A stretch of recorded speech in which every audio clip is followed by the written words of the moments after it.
This is going to be a second workout that we have planned for you, but I want to remind you that the Open for CrossFit will have built-in, at-home, no equipment workouts for you to be able to do.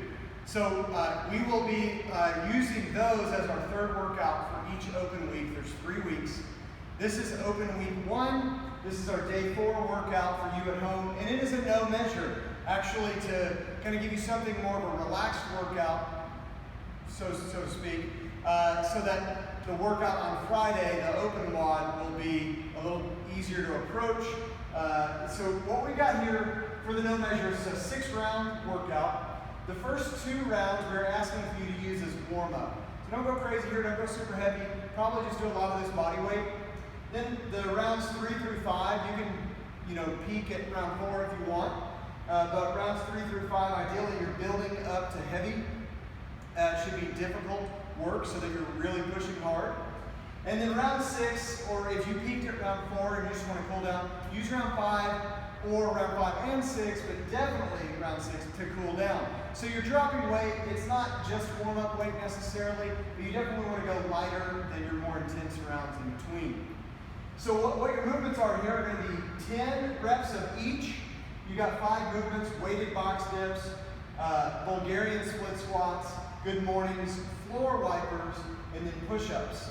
The weighted box dips, we're not trying to get you to necessarily go real heavy, but keep it somewhat decent. On Wodify, I think it says light, but that's obviously going to be relative to whoever's doing the workout. But you're going to do 10 weighted box dips. Basically, from your box, you're going to dip just relatively low. The shoulder can come down around elbow height, maybe even a little lower. But then, of course, where the floor is, it might prevent you from being able to go as far as you can, or it might just be a good marker for where you can stop. Now, whenever you do weighted, I have another option here. You can use a dumbbell in the legs, or you can take a plate. And since I'm on the box, I might start low, put this in my lap, and then go from there. If you don't like the way that feels, you can go here, and you can add even more weight since it's easier to have your feet on the ground, but still have your dip to be weighted. So whichever you prefer there. So there's your options. And then you have your Bulgarian split squat. This one you probably will use if you have a chair, a sturdy chair, a high enough box, maybe a little higher for me. And then the couch, that's probably too high. The couch would also be a way to do this, but here you're going to go foot on the box or couch, and you're trying to drop the knee about to the ground.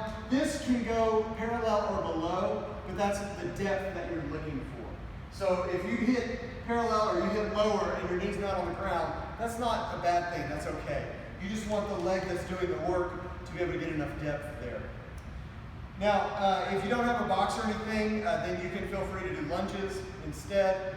And then, of course, the Bulgarian split squats, we do normally use weights. So I might have 2 dumbbells, you might have a dumbbell and a kettlebell.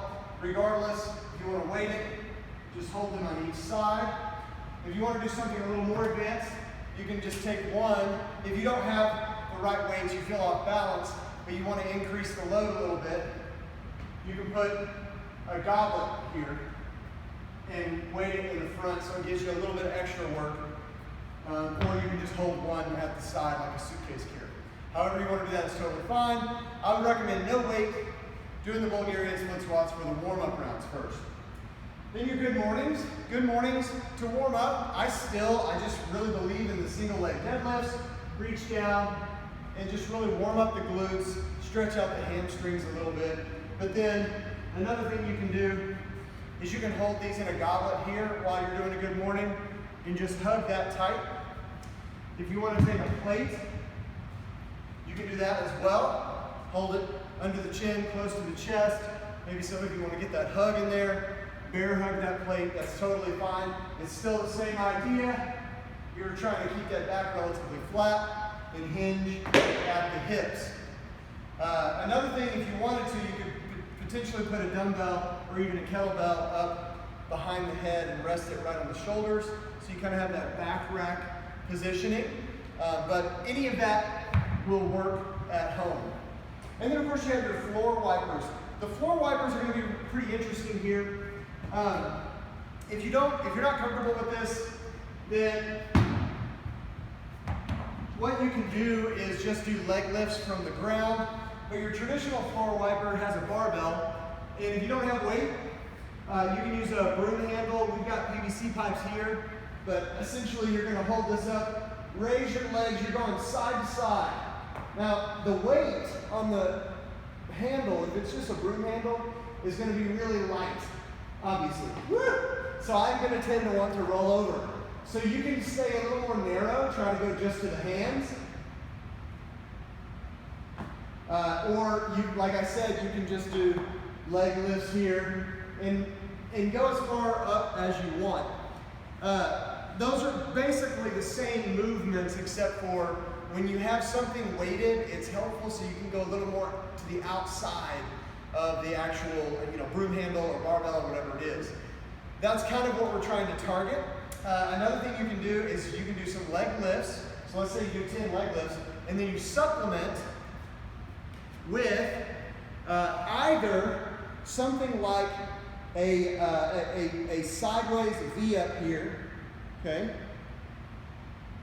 Or you can even do hip dips from the elbow or from the hand, trying to dip the hip towards the ground and then push up to the sky. So there's just options there, but you want to try to work the obliques a little bit as well as the abdomen. That way you get a very similar feel or a similar movement. And then lastly, you have your push-ups. Pretty standard. Get here in the plank, all the way to the ground, and then all the way up. We are recommending that you try to intensify these movements. So you can take a plate, bring it back here, just under the neck. I like to put mine down right at the base of my neck if I can, so I can look upwards a little bit in the push-up. So once you have that there, come all the way down and right back up. I know the plate makes it a little difficult just because it's kind of wide. I'm not a big guy, so my arms tend to hit the edges of the plate and move it around. At that point, the weight is pretty significant, and so if you can't get all the way to the ground without knocking the plate off or something, then you can do something a little bit more shallow. Or it's not totally harmful to go a little wider if you need to on your push-ups just for this workout. We're not going hard, and different types of push-ups do engage your triceps, chest, and everything a little bit differently. So it would be okay for something like a no measure. There's not really like a CrossFit standard for this kind of movement. So weighted box dips, Bulgarian split squats, good mornings, floor wipers, and then push-ups, 10 reps each. You're trying to go for 5 to 6 rounds. First rounds are warm-up, middle rounds are more intense, and the last round that you do should be a cool down. All right, have a good one.